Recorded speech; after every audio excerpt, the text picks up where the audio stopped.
Europe 1. La France bouge.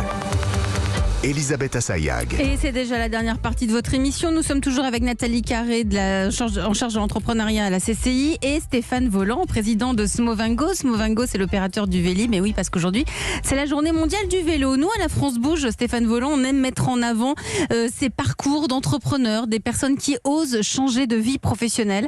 Et c'est le cas de Denis Duchesne. Bonjour Denis.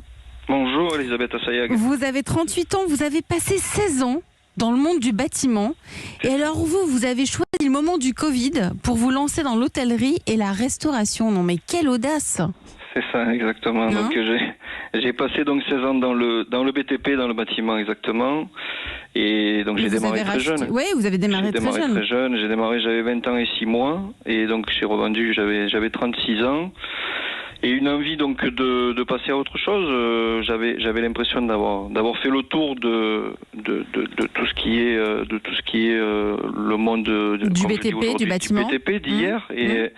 Et donc j'ai décidé d'aller vers d'autres horizons. Et ces horizons, cet horizon, c'est l'hostellerie du château des Fines Roches, exactement, mais à Châteauneuf-du-Pape. C'est ça exactement. Mais c'était pas prévu. Voilà, j'avais envie d'aller dans le tourisme. C'était quelque chose qui me plaisait par mes voyages d'avant, et donc j'ai décidé de chercher quelque chose dans le tourisme, et j'ai fait le tour donc de la région PACA. Et vous avez investi dans cet établissement que vous avez racheté au moment où vous l'avez racheté, il n'y avait aucun personnel parce que c'était en plein confinement, plein Covid.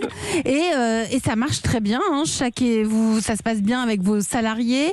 Il y a 26 personnes maintenant qui travaillent avec vous en à peine 2 ans. 11 chambres au sein du château. Si vous avez un conseil à donner à ceux qui ont envie de changer de vie, vous pourriez donner quoi pour ceux qui ont envie et qui n'osent pas? Alors aujourd'hui, je dis toujours, faire un grand changement de vie, c'est vrai que ça fait peur, mais à mes yeux, ce qui fait le plus peur, ce sont les regrets. Ah bah voilà, vous avez tout dit, c'est poétique.